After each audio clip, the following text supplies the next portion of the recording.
Samsung bu davlat ichidagi davlat. Bilasizmi nima uchun? Bir hayotni tasavvur qiling.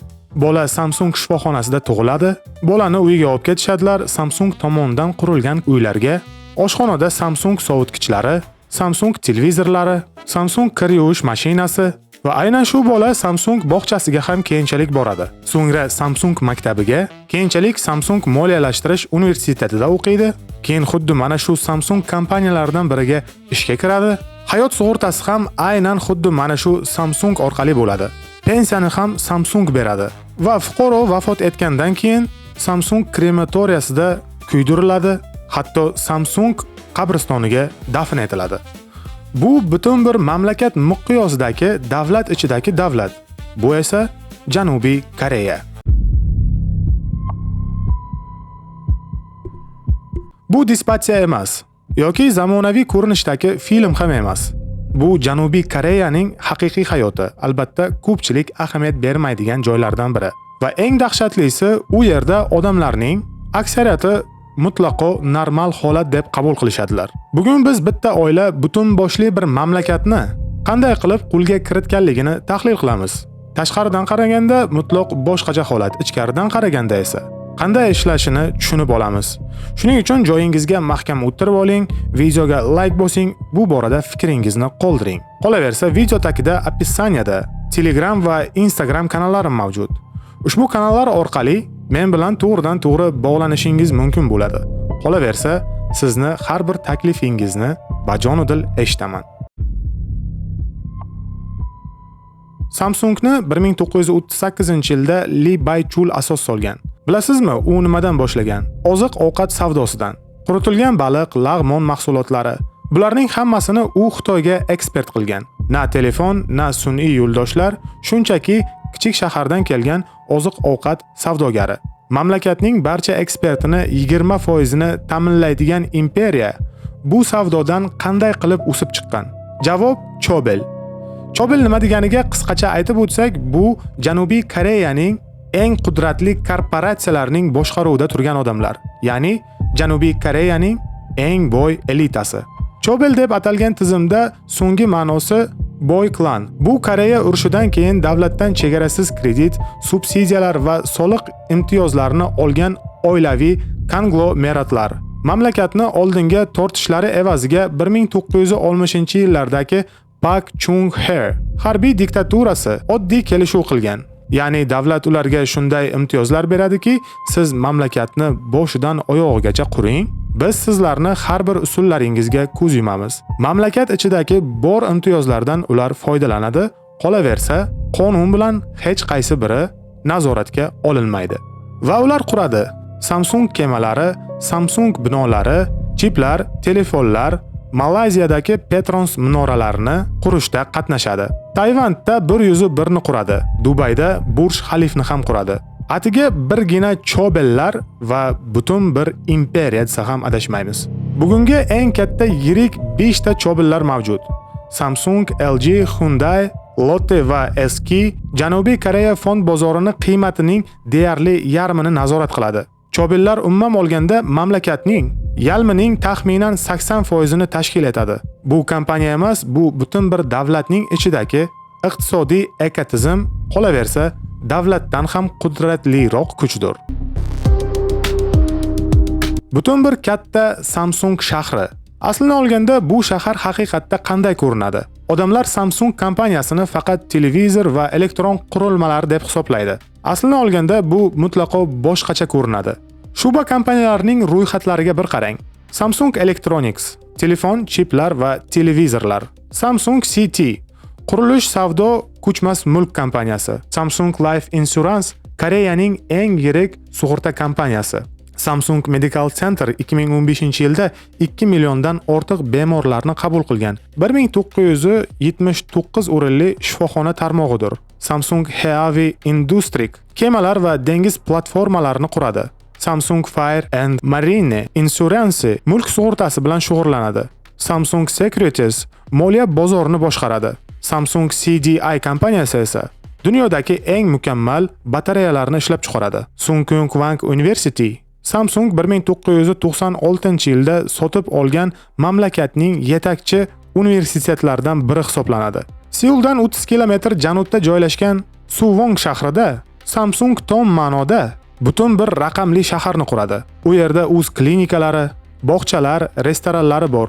Bu metafora emas, bu shahar ichidagi haqiqiy shahar hisoblanadi. Va Samsung xodimlari haqiqatdan ham bu ekotizimda butun hayotini o'tkazishi mumkin. U yerda Samsung qurgan kvartiralar, Samsung do'konlari, Samsung shifoxonasi, Samsung universiteti, Samsungda ish, Samsung orqali dafn. Hatto Samsung Everland ham bor. Ya'ni uning o'z shaxsiy attraksion parki. Chunki dam olish uchun boshqa joyga nega borasiz? Bu yerda Samsung barcha masalalarni g'amini yegan. Umuman olganda bu masalalarni barchasini qorong'u taraflari ham bor. Kasalliklar va o'limlar, bularni hozir bog'liqligini va faktlarni birma-bir keltirib o'taman. Va bu joyi afsuski ushbu videoni eng qo'pol qismi deb hisoblasak ham bo'laveradi. Samsung ideal ish beruvchi tassurotini yaratdi. Barqarorlik, maqom, korporativ imtiyozlar, ko'p koreyaliklar haqiqatdan ham u yerga tushishni orzu qilishadi. Lekin chiroyli fasad ortida boshqa bir hikoya bor.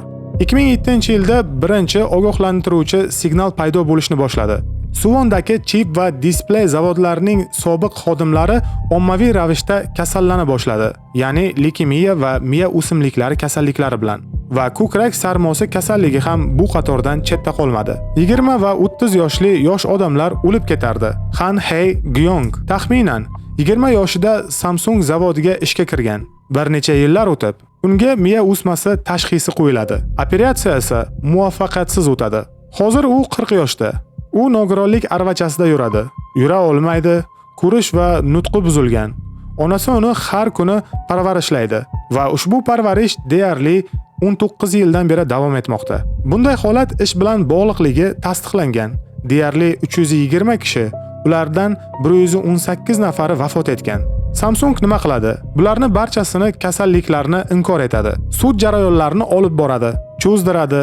Lekin zavodlarda radiatsiya detektorlarini qo'ymagan bo'ladi. Ishchilar kanserogen moddalar, benzoal va boshqa kimyoviy moddalar bilan tegishli himoya vositalarisiz aloqada bo'ladi. Kurash 10 yildan ortiq davom etadi. Halok bo'lganlarning oilalari Samsungning bosh qarorgohi oldida 123 kun uzluksiz piket o'tkazishadilar. Issiqda ham, sovuqda ham. Faqat 2018-yilda rasman Samsung nihoyat jabrlanuvchilarning oilasidan kechirim so'raydi va tovon to'lashga rozi bo'lishadilar. Har bir holat uchun 150 million vongacha, dollarda taxminan 133 ming dollardan to'lashadilar.